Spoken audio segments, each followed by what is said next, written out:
कैसे हो साथियों? आप सब बहुत अच्छे होंगे और आपकी पढ़ाई भी बहुत अच्छी चल रही होगी। लगातार बच्चों के कहने से आज अपने 10th का भी साथ-साथ में शुरू कर रहे हैं। 11th और 12th तो चल ही रही है, लेकिन आज 10th की भी जो 10वीं कक्षा की सामाजिक विज्ञान है, उन सामाजिक विज्ञान की जो भारत का भूगोल है या भारत संसाधन है, वो किताब आज हम शुरू करने जा रहे हैं। चलिए साथियों, बिना देरी किए चलते हैं। कहा जाता है ना कि मेहनत करने वाले की कभी हार नहीं होती।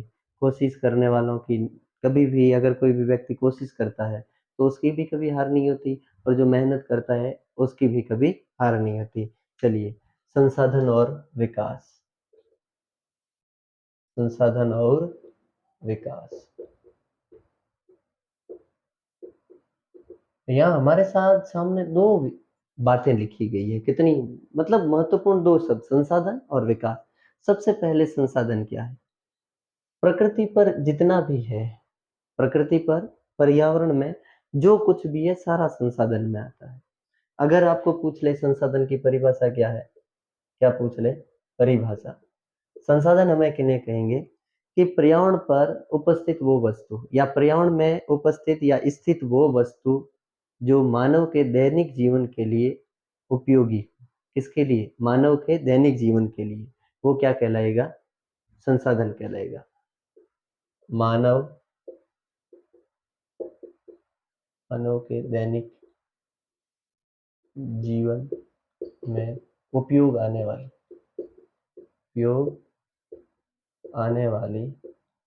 सभी वस्तुएं। मानव के दैनिक जीवन में उपयोग में आने वाली सभी वस्तुएं क्या कहलाएगी? संसाधन कहलाएगी। लेकिन इसके साथ ही क्या केवल मानव के दैनिक जीवन में उपयोग आने वाली? हाँ, सही है। लेकिन इसके साथ भी जिन्हें प्रौद्योगिकी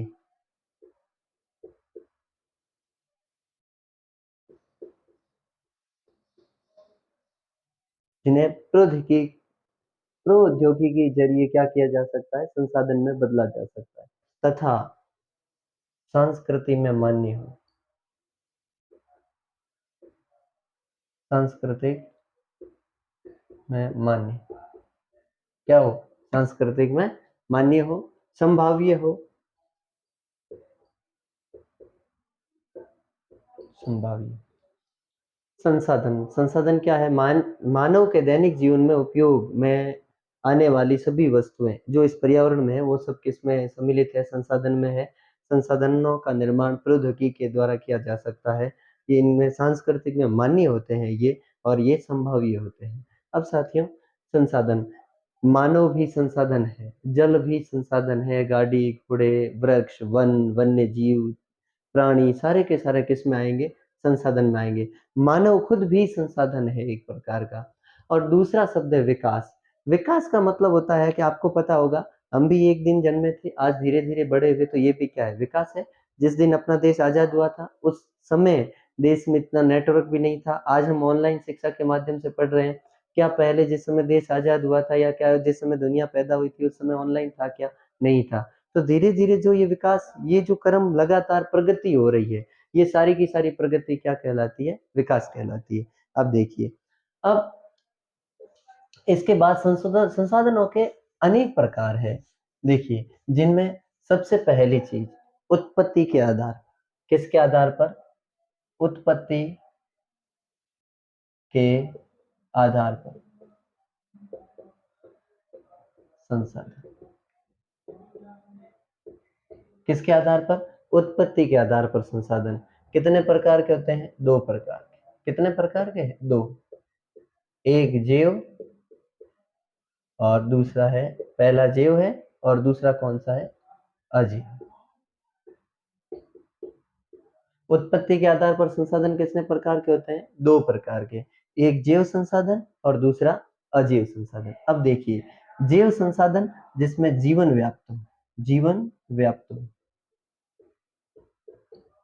जीवन पाया जाता हो। मानव है, मानव, आप ये भी कह सकते हो, मतलब कोई जीव जंतु है, जीव जंतु,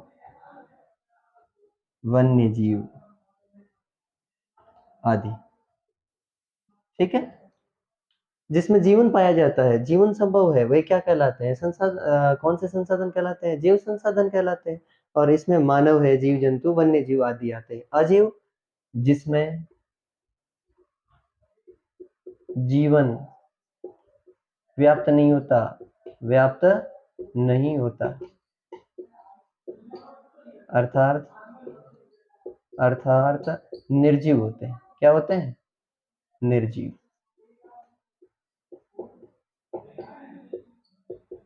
क्या होते हैं? निर्जीव होते हैं। वे क्या कहलाते हैं? अजीव।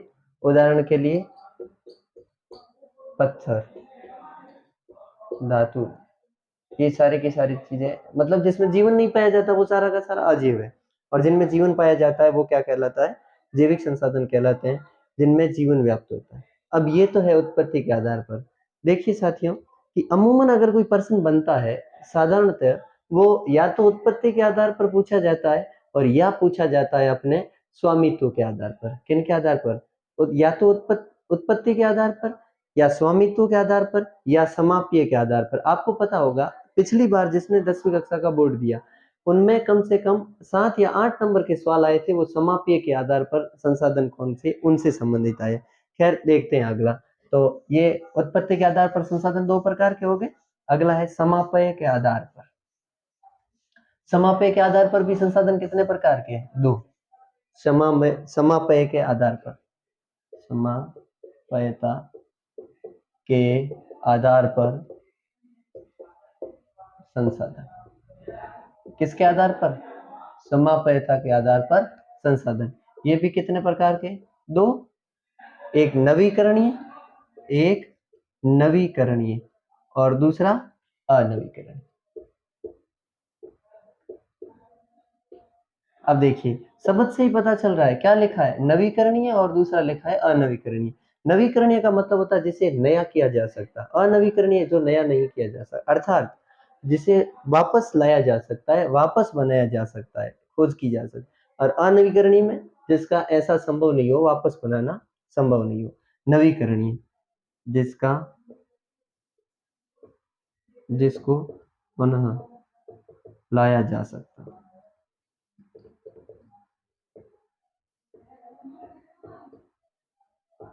वो क्या कहलाएंगे? नवीकरणीय। और नवीकरणीय में सौर ऊर्जा, उदाहरण देख लीजिए, सौर ऊर्जा, पवन ऊर्जा। ये सौर ऊर्जा और पवन ऊर्जा आगे और भी हम पढ़ेंगे इनके बारे में। सौर ऊर्जा है, पवन ऊर्जा है, भूतापीय ऊर्जा है, भूतापीय ऊर्जा आदि। इनके उदाहरण थोड़े ठीक ढंग से याद रखना, क्योंकि कभी कभार एक नंबर का प्रश्न सीधा उदाहरण से पूछ लिया जाता है। नवीकरणीय संसाधन का कोई एक या दो उदाहरण दीजिए। अनवीकरणीय संसाधन, अनवीकरणीय संसाधन वे संसाधन होते हैं जिन्हें पुनः नहीं लाया जा सकता, जो एक बार समाप्त होने के बाद जिनका पुनः विकास नहीं किया जा सकता। समाप्ति के बाद पुनः विकास असंभव हो, विकास असंभव हो। समाप्ति के बाद विकास क्या हो? असंभव। उदाहरण के लिए कोयला, जीवाश्म ईंधन। आपको पता होगा कोयला, जीवाश्म ईंधन, पेट्रोलियम गैस, इन्हें बनने के लिए लाखों वर्ष लग जाते हैं। कितने वर्ष? लाखों वर्ष। तो ये याद रखना, कोयला है, जीवाश्म ईंधन है। इनमें भी कुछ ऐसे होते हैं जैसे धातुएं होती है जिन्हें जो पुनः चक्रीय हो जाती है। अनवीकरणीय को भी दो भागों में बांटा गया है, एक पुनः चक्रीय, और पुनः चक्रीय में क्या है? धातुएं सब किस में आएगी? पुनः चक्रीय में। और एक आएगा अपने पुनः चक्रीय में धातु आगे, एक आता है अचक्रीय। कौन सा? अचक्रीय। और अचक्रीय में आएगी अपने जीवाश्म ईंधन। ये थोड़ा सा याद रखने वाली चीज है। इधर देखिएगा वापस, अगर आपको पूछ ले कि जल कौन सा संसाधन है, तो जल नवीकरणीय संसाधन है। कैसा संसाधन है? जल नवीकरणीय। तो समाप्यता के आधार पर संसाधन कितने प्रकार के? दो प्रकार के। नवीकरणीय संसाधन जिसमें पुनः लाया जा सकता है, जैसे सौर ऊर्जा है, पवन ऊर्जा है, भूतापीय ऊर्जा आदि। सौर ऊर्जा आप सबको पता होगा, मतलब अपने सौर ऊर्जा, सौर प्लेटों से जो भी है उनसे क्या बनाया जा रहा है, जो विद्युत, सौर ऊर्जा को विद्युत ऊर्जा में बदला जा रहा है। और दूसरा अनवीकरणीय, तो जैसे समाप्ति के बाद पुनः जिसका विकास असंभव हो जाता है या विकास होना संभव नहीं होता है, वो अनवीकरणीय संसाधन, इनमें उदाहरण कोयला है, जीवाश्म ईंधन, पेट्रोल वगैरह है, प्राकृतिक गैस है। इनको भी दो भागों में बांटा, एक पुनः चक्रीय और एक अचक्रीय। पुनः चक्रीय में धातुएं आ जाती है और अचक्रीय में कौन से आ जाते हैं? जीवाश्म ईंधन। अब साथियों देखिएगा, इनके बाद है स्वामित्व के आधार पर संसाधन। किनके आधार पर संसाधन? स्वामित्व के आधार पर संसाधन। स्वामित्व के आधार पर संसाधन चार प्रकार के होते हैं। कितने प्रकार के होते हैं? चार। स्वामित्व के आधार पर संसाधन।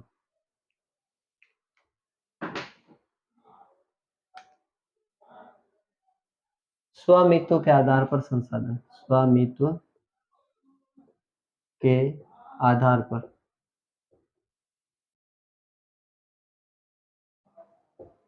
स्वामित्व के आधार पर चार प्रकार के।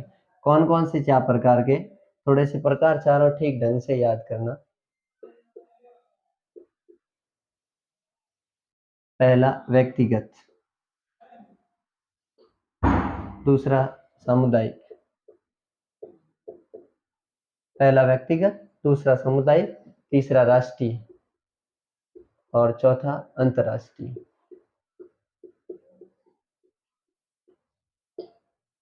स्वामित्व के आधार पर कितने प्रकार के? चार प्रकार के। पहला व्यक्तिगत है, दूसरा सामुदायिक है, तीसरा राष्ट्रीय और चौथा अंतर्राष्ट्रीय। साथियों सबसे महत्वपूर्ण है, याद करने योग्य, चारों नाम से ही अगर आप ठीक ढंग से समझ रहे हैं तो नाम से इनका अर्थ पता चल जाएगा। व्यक्तिगत का मतलब होता है अपना खुद का। अब जैसे कुछ संसाधन ऐसे होते हैं जिन पर नियंत्रण अपना होता है, जैसे हम पढ़ रहे हैं कक्षा में तो उस समय बैग हमारा है, किताब हमारी है। उसी प्रकार अगर कोई निजी हमारा खेत, जहाँ हम रह रहे हैं वो खेत हमारा है, अगर मकान है हमारा तो वो मकान हमारा, कोई छोटी गाड़ी हो सकती है, घोड़े हो सकते हैं, वो सारा का सारा, वही सारे संसाधन किस में आएंगे? व्यक्तिगत। मतलब जिसमें खुद का स्वामित्व हो, जिस पर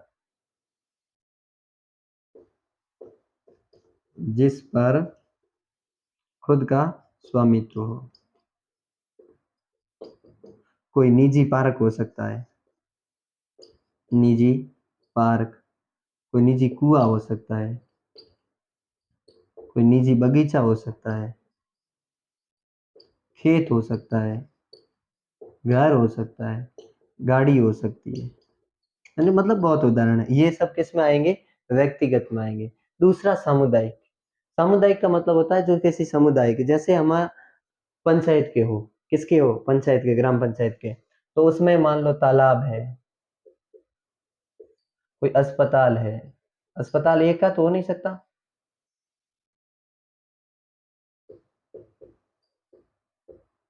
तालाब है, अस्पताल है, कोई पार्क है, सार्वजनिक पार्क हो सकता है। ये सारे के सारे सार्वजनिक है। सार्वजनिक तालाब हो सकता है, सार्वजनिक अस्पताल है, पार्क है, सरकारी जितनी भी जमीनें हैं या सरकारी जितने भी क्षेत्र है वो सब किस में आएंगे? सार्वजनिक में आएंगे, क्योंकि वो उस पर सबका हक होता है। कोई सार्वजनिक होटल हो सकती है, होटल सार्वजनिक हो। हाँ, स्वामित्व तो किसी एक का होगा लेकिन है किसके लिए? सभी के लिए है। वो भी संसाधनों में ही है। अब देखो, अगली चीज आती है राष्ट्रीय। तकनीकी के आधार पर जितने भी संसाधन है वे सब किस में आएंगे? राष्ट्रीय संसाधनों में आएंगे। नंबर दो, व्यक्तिगत या सामुदायिक जो भी संसाधन है उन सब पर राष्ट्रीय संसाधनों का क्या हो सकता है? स्वामित्व हो सकता है। आपको पता होगा समुद्री 12 समुद्री मील मतलब 22.2 किलोमीटर। कितने किलोमीटर? 22.2 किलोमीटर की भूमि। कहाँ? समुद्र के अंदर, हिंद महासागर के पास, भारत की सीमा। तो वो क्या है? समुद्री मील, वो अपना राष्ट्रीय संसाधन है। ठीक है, मतलब उसमें जो भी है वो किसका है? देश का है। चाहे उसमें कुछ, चाहे हीरे पैदा हो, चाहे सोना हो, चाहे जवाहरात हो, वो सारा किसमें आएगा? राष्ट्रीय संसाधन, जो वे देश का होता है। दूसरा, याद रखना, व्यक्तिगत जितने भी संसाधन है वे सब किसके अंडर में आ सकते हैं? राष्ट्रीय संसाधनों के। और अगला है अंतर्राष्ट्रीय संसाधन। आपको पता होगा अंतर्राष्ट्रीय संसाधन का मतलब होता है कुछ ऐसे संसाधन होते हैं जिसमें विश्व के सभी देशों के एक साथ क्या हो सकते हैं? संबंध हो सकते हैं, उनके साथ वो अपना स्वामित्व स्थापित कर सकते हैं। जैसे भारत में 200 समुद्री मील, 200 समुद्री मील किस में? अपने हिंद महासागर में। हिंद महासागर में मैग्नीज, का उत्पादन। भारत क्या करता है? 200 समुद्री मील के बीच भारत को छूट दी गई हिंद महासागर अंतर्राष्ट्रीय संसाधनों के क्षेत्र में, और वहां से भारत क्या करता है? मैग्नीज का उत्पादन करता है। तो ये है स्वामित्व के आधार पर। सबसे पहले व्यक्तिगत, व्यक्तिगत मतलब जिस पर किसी व्यक्ति विशेष का क्या हो? अधिकार हो, और इसमें निजी पार्क हो सकता है, कुआं हो सकती है, तालाब हो सकता है, कोई बगीचा हो सकता है, खेत हो सकता है, गाड़ी घोड़े घर जो भी हो सकते हैं। दूसरा सामुदायिक, सामुदायिक का मतलब पूरा, जैसे नगर है, पंचायत है, उसमें सारा का सारा होता है। जैसे यहाँ नगरीय प्राधिकरण होंगे, या आप कभी शहर में घूमने के लिए गए होंगे, तो उससे पहले आपको अनेक-अनेक बोटों पर या छोटे-छोटे मतलब कुछ ऐसे आपको पार्ट पर कुछ, या पत्थरों पर, या फिर अपने लोह की पट्टियों पर लिखा होगा कि नगरीय विकास प्राधिकरण का ये क्षेत्र है। वो ये सारे के सारे किसमें आएँगे? सामुदायिक में आएँगे। और फिर राष्ट्रीय में जो 12 समुद्री मील है, 22.2 किलोमीटर है, ये सब राष्ट्रीय में आएँगे। दूसरा व्यक्तिगत स्वामित्व या व्यक्तिगत संसाधनों पर भी किसका हो सकता है? अधिकार हो सकता है, वो अपने राष्ट्रीय संसाधनों का अधिकार हो सकता है। और फिर अंतिम है अंतर्राष्ट्रीय, अंतर्राष्ट्रीय में मतलब विदेशों में, देश में ही नहीं, विदेश में भी, मतलब सभी देशों के लिए। कुछ संसाधन ऐसे भी है जो अंतर्राष्ट्रीय संसाधन है, जैसे 200 समुद्री मील हिंद महासागर का जो क्षेत्र है, वहां से भारत क्या प्राप्त कर रहा है? मैग्नीज का उत्पादन कर रहा है। ये चीज भी क्या है? महत्वपूर्ण है। अब देखिए स्वामित्व के आधार पर कितने हो गए? 4 हो गए।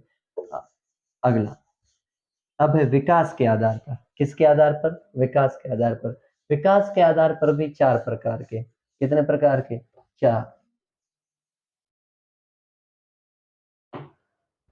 विकास के आधार पर संसाधन। किसके आधार पर? विकास के आधार पर संसाधन। विकास के आधार पर संसाधन कितने प्रकार के? वही 4 प्रकार के।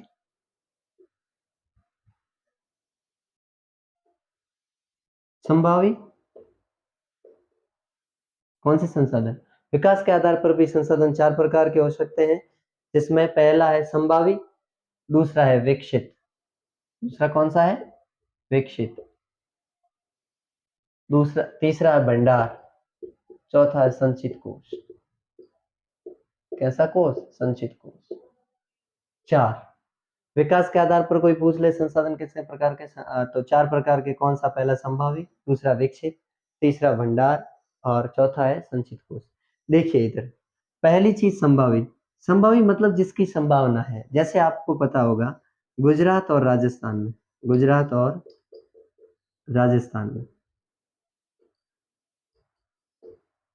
कहाँ? गुजरात और राजस्थान में सौर ऊर्जा और पवन ऊर्जा, सौर ऊर्जा व पवन ऊर्जा,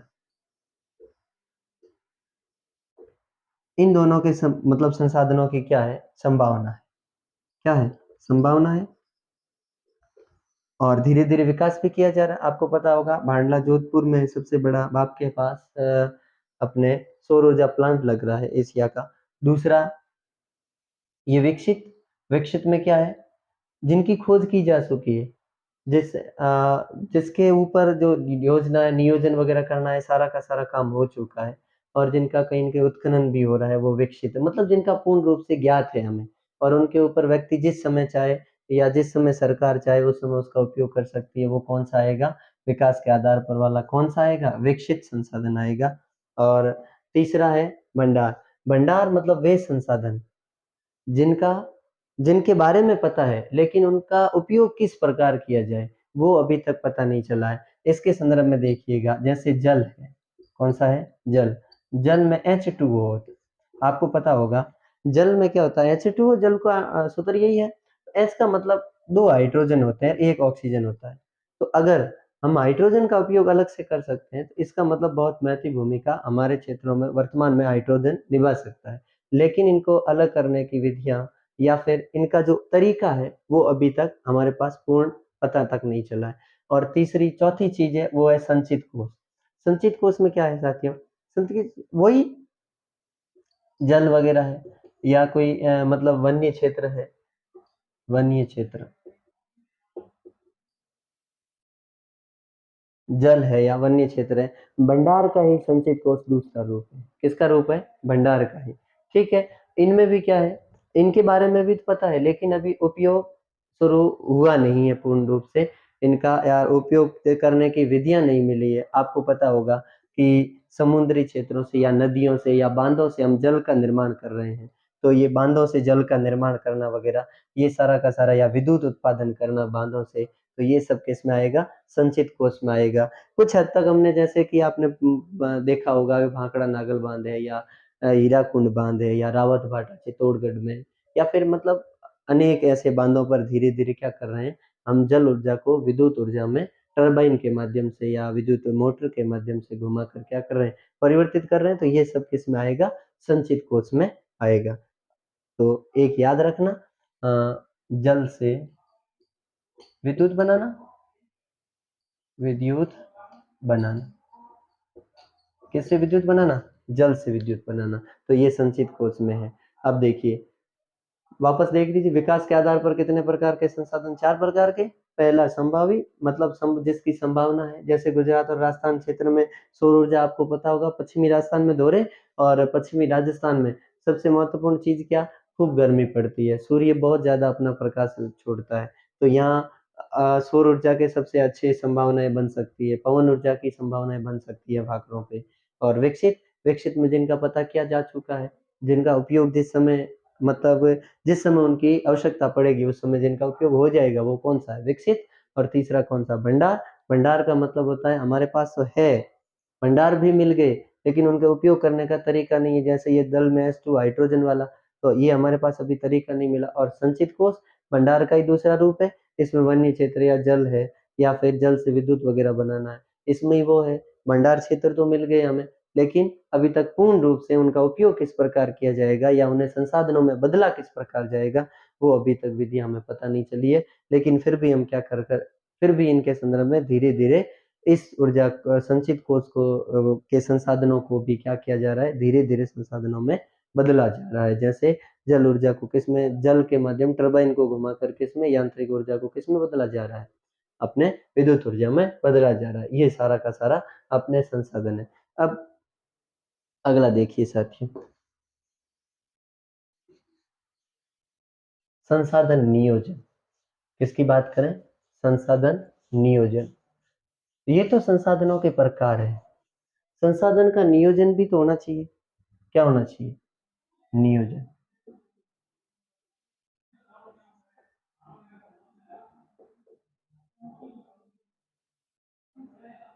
संसाधन नियोजन, ठीक है। अब देखिए साथियों, हमने पहले भी, जिस समय मैंने 12th में पढ़ाया था, उस समय भी हमने बात की थी नियोजन क्या है। नियोजन का मतलब होता है सोच समझकर सही दिशा में उठाया गया सफल कदम क्या कहलाता है, सफल प्रयास क्या कहलाता है? नियोजन। संसाधनों का भी हमें क्या करना चाहिए? नियोजन करना चाहिए। क्यों नियोजन करना चाहिए? तो सुनिएगा। देखिए, अगर हम संसाधनों का ठीक ढंग से नियोजन नहीं करेंगे तो हमारे सामने बहुत सारी समस्याएं आएगी। अब देखिए, समस्याएं किस प्रकार आएगी, सो सुनिए कि पहले क्या हो रखा था, जिस समय हमने संसाधनों का धीरे धीरे उपयोग किया, तो उपयोग करने के बाद कुछ लालची प्रवृत्ति के व्यक्ति, जिन्होंने संसाधनों का अति दोहन किया, जिसके कारण संसाधनों का ह्रास हुआ। ठीक है। नंबर दो, संसाधनों का ज्यादा से ज्यादा प्रयोग किया, या संसाधनों का ज्यादा से ज्यादा, तो दूसरा संसाधनों में क्या आ गई? कमी आ गई। नंबर तीन, अगर संसाधनों में कमी, और नंबर चार, अति दोहन के कारण क्या हो गया? अपना पर्यावरण प्रदूषण। आपने देखा होगा उष्ण जो अपने ग्रीन हाउस की गैस वाली समस्या हो गई है, या फिर पर्यावरण असंतुलित हो गया है, पारिस्थितिकी तंत्र है वो भी क्या हो गया है? असंतुलन हो गया है। तो इन सबको दूर करने के लिए संसाधनों का नियोजन क्या है? बहुत ही जरूरी। अब संसाधनों का नियोजन किस प्रकार करेंगे? तो नियोजन करने के लिए सबसे पहले सरकार को जिन जिन क्षेत्रों में है उन संसाधनों की क्या है? सरकार को संसाधनों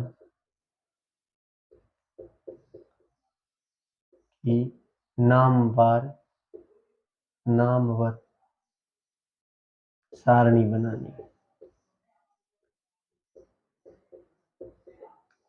सरकार को क्या करना चाहिए? जो भी संसाधन है उनका नाम लेकर नामवार क्या करना चाहिए? सारणी बनानी चाहिए। नंबर दो, फिर दूसरा, संसाधनों का आवश्यकता से अधिक उपयोग भी नहीं हो। से अधिक उपयोग नहीं हो। तीसरा, राष्ट्रीय योजनाएं हैं, राष्ट्रीय योजनाएं एवं संसाधनों के खर्च के मध्य समन्वय हो। अगर मान लो, देखिए, संसाधन है ही नहीं हमारे पास और हम बहुत बड़ी-बड़ी राष्ट्रीय योजनाओं का क्या कर दें, घोषणा कर दें, तो सरकार अगर ऐसे राष्ट्रीय योजनाओं की घोषणा करती है तो ये संभव नहीं हो पाएगा। सरकार को क्या करना, सबसे पहले संशोधित जो भी जितने भी संसाधन है, उनकी क्या करना, सारणी बनाना। फिर और चौथा और हो सकता है, उनके उपयोग, मात्रा, गुणवत्ता आदि के बारे में जानकारी प्राप्त क्या करना, जानकारी प्राप्त करना। इधर देखिए, इन सारी चीजों का अगर हम ध्यान देंगे तो संसाधनों का क्या होगा, नियोजन होगा। सबसे पहले हमें ये भी पता नहीं है कि हमारे पास इन ये प्रकार के संसाधन है और हम आगे कोई विकास का काम आगे बढ़ाते हैं या जो भी करते हैं, इसका मतलब हम संसाधनों का नियोजन नहीं करते। कोई भी चीज होती है, हमें भी एक मकान बनाने के लिए हमें भी पहले देखने को पड़ता है, क्या इसमें बजरी कितनी चाहिएगी, इसमें सीमेंट कितना प्रयोग में होगा, कितनी मतलब आसलेटें आएगी या फिर कितनी पत्थरों की गाड़ियाँ वगैरह आएगी। तो सारी की सारी क्या-क्या इसमें वस्तु का उपयोग मतलब कौन-कौन सी वस्तु का उपयोग होगा इसमें या कितना पेमेंट खर्च करना पड़ेगा। सारा का सारा पहले तो वस्तुओं की सारणी बनानी पड़ेगी हमें ये चीज़ें, फिर उसका खर्च के लिए अलग-अलग मैनेजमेंट करना पड़ेगा।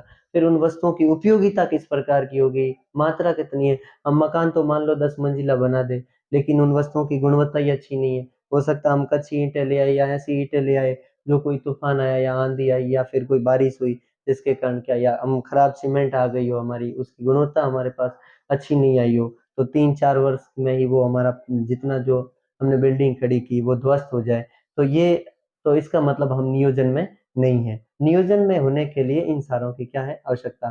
सरकार को संसाधनों की नामवर क्या करनी चाहिए, सारणी जारी करनी चाहिए, सारणी बनानी चाहिए और उन संसाधनों को आवश्यकता से अधिक उपयोग में नहीं लाना चाहिए।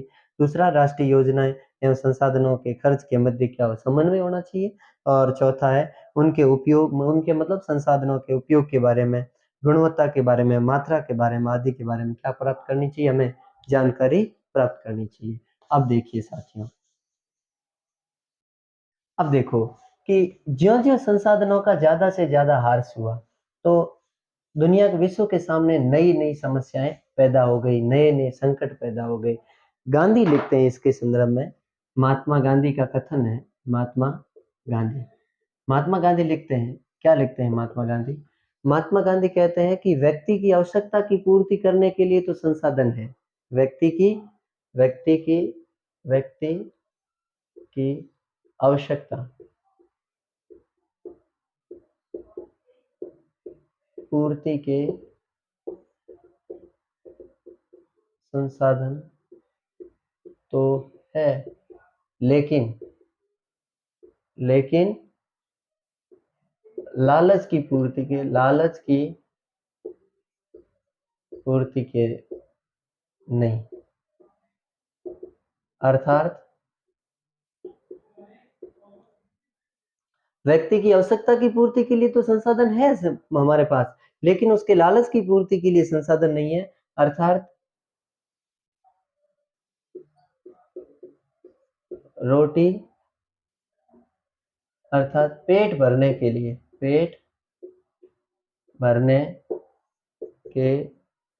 लिए तो है, लेकिन पेटी पेटी भरने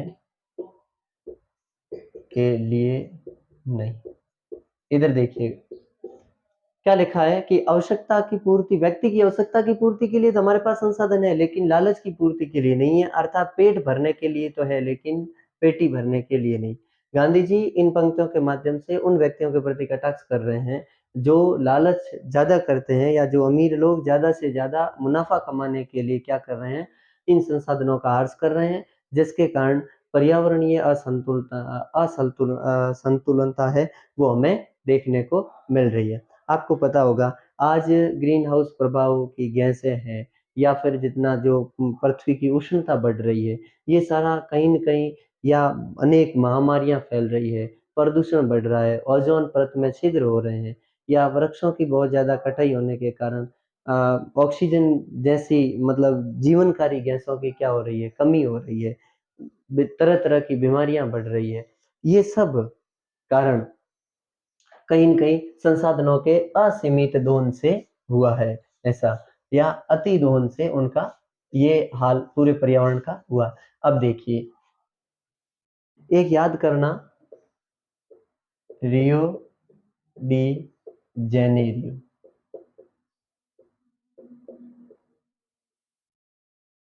रियो डी जेनेरियो। देखिए जून 1952 92 जून 1992 में ब्राज़ील का शहर है, कहाँ का? ब्राज़ील का शहर का नाम क्या? Rio de Janeiro. जून 1992 की घटना है, ब्राज़ील का शहर है। संपूर्ण विश्व के लगभग लगभग लगभग विश्व के 100 से अधिक 100 से अधिक राष्ट्राध्यक्ष शामिल हुए।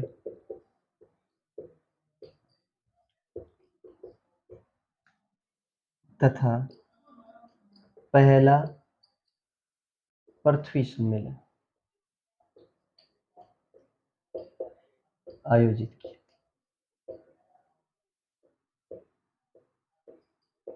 क्या किया? पहला पृथ्वी सम्मेलन। रियो डी जेनेरियो की घटना है जून 1992 में, ब्राजील का एक शहर है रियो डी जेनेरियो, उसमें क्या किया गया, लगभग विश्व के 100 से अधिक राष्ट्राध्यक्ष शामिल हुए और इसे पहले पृथ्वी सम्मेलन के नाम से भी जाना जाता है। दूसरा, ये इनका आयोजन क्यों किया गया या इस सम्मेलन को क्यों रखा गया, इसको रखने का महत्वपूर्ण लक्ष्य था कि जो पर्यावरण असंतुलनता बढ़ रही है उनको कम कैसे किया जाए, संसाधनों का ठीक तरीके से उपयोग किस प्रकार किया जाए, विकास किस प्रकार का होना चाहिए, रोगों पर कमी किस प्रकार से लाई जाए। और इसमें कोई एक देश तो कर नहीं सकता, दुनिया के सभी देश आपस में मिलकर संबंध के साथ सहयोग के साथ आगे मिलकर क्या करेंगे काम। और इसी रियो डी जेनेरियो में एजेंडा 21 लेके आए, एजेंडा 21 लेके आए। क्या है लेके आए, 21वीं शताब्दी चल रही है इसलिए एजेंडा 21। अब एजेंडा 21 क्या है थोड़ा याद रखिएगा, पर्यावरण सम्मेलन ये कार्यक्रम है ये। अब है अगला एजेंडा 21,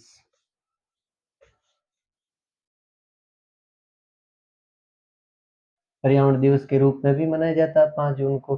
अब है एजेंडा 21, एजेंडा 21 21वीं शताब्दी में था इसीलिए इसे एजेंडा 21 नाम दिया गया। नंबर 2, ये एजेंडा 21 की बात कहाँ कही गई, रियो डी जेनेरियो में, रियो डी जेनेरियो के सम्मेलन में, सम्मेलन में 1992 में। कब? 1992 में। जून याद करो, जून 1992 में एजेंडा 21 रखा। ठीक है, सभी विश्व के लगभग 100 से अधिक राष्ट्राध्यक्षों ने इन पर सहमति जताई और क्या कहा, विकास सतत पोषणीय हो, सतत पोषणीय हो, विकास कैसा हो, सतत पोषणीय हो। दूसरा, और बात क्या रखी, पर्यावरण असंतुलन, रोग आदि समस्याओं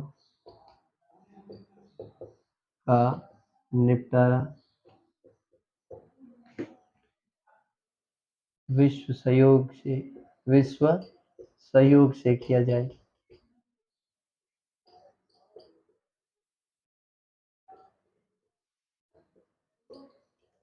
क्या किया जाए? विश्व सहयोग से। और महत्वपूर्ण इनका मुख्य उद्देश्य क्या था? उद्देश्य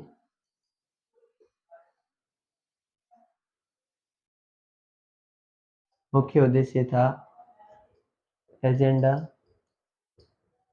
21 को नगरीय धरातल पर रखा जाए। नगरीय धरातल पर रखा जाए। याद रखिएगा साथियों, एजेंडा 21 रियो डी जेनेरियो के सम्मेलन में जून 1992 में रखा गया।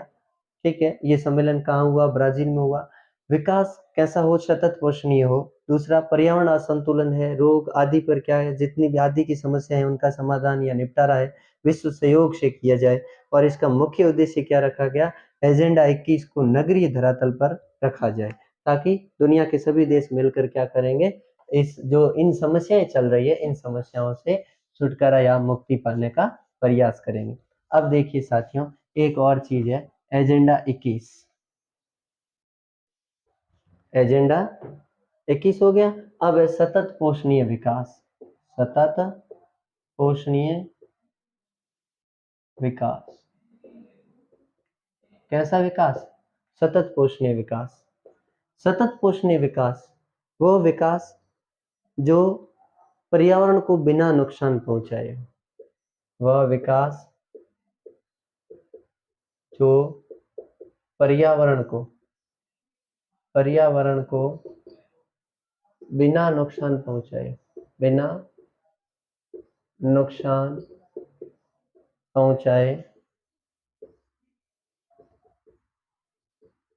हो तथा संसाधनों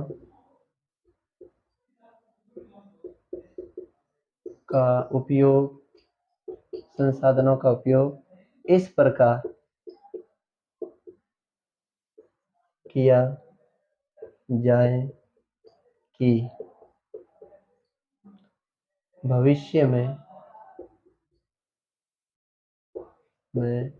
आने वाली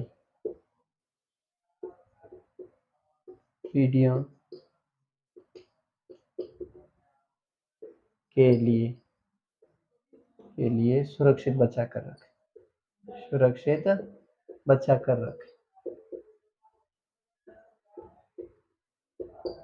देखिएगा साथियों, सतत पोषणीय विकास वह विकास या ऐसा विकास जो पर्यावरण को बिना नुकसान पहुंचाए हो तथा संसाधनों का उपयोग इस प्रकार हो, हम भी उसका उपयोग करें, लेकिन ऐसा उपयोग नहीं करें कि आने वाली पीढ़ियां मुंह देखती रहेगी कि ऐसा हो रहा था, या पेट्रोल था या डीजल था।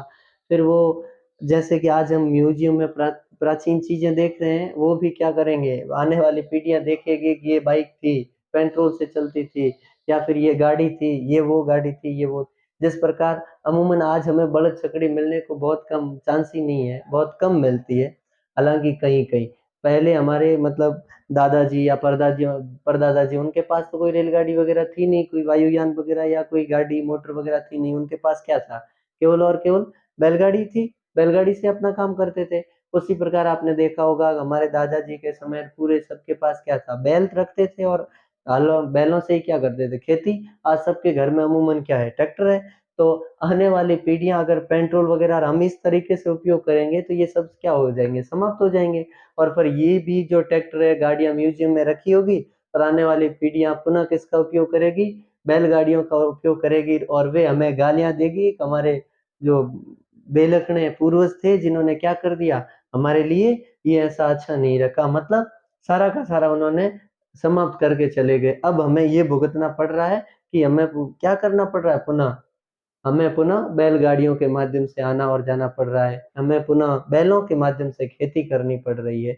तो साथियों, इन सब के लिए ये सब कब होगा कि जब केवल सरकार जागरूक होने से कुछ नहीं होगा।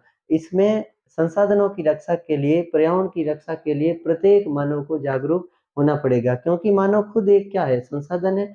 और अगर मानव खुद संसाधन है और मानव खुद ही संसाधनों का दुरुपयोग कर रहा है या अतिदोहन कर रहा है, इसका मतलब इसके सबसे बड़े दोषी कौन हुए? हम। और अगर संसाधनों के दोषी हम हैं तो पर्यावरण के भी दोषी कौन है? हम हैं। तो सतत पोषणीय विकास हमें यही शिक्षा देता है कि या यही बताता है या इसका अर्थ यही होता है कि विकास ऐसा हो जो पर्यावरण को बिना नुकसान पहुँचाए हो। और बाकी हमें संसाधन का उस प्रकार से प्रयोग करना चाहिए ताकि वो आगे आने वाली जो पीढ़ियाँ हैं उनके लिए भी क्या रहें, सुरक्षित बचकर रहें।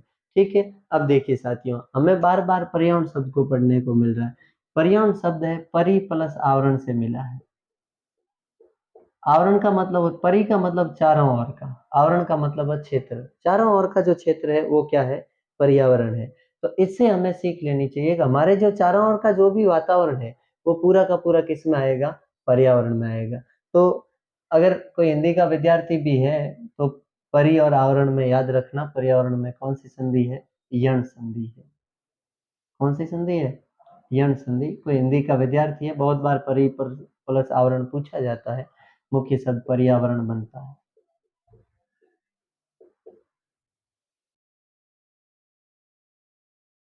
चलो साथियों, तो आज इतना ही। इससे आगे हम अपने अगले एपिसोड में और लगातार निरंतर प्रत्येक दिन हम ऐसा काम करते रहेंगे। और बाकी अगर आपका सहयोग रहा तो ज़रूर हम बहुत ही जल्द लाइव आने का भी मैं पूरा का पूरा प्रयत्न करूँगा।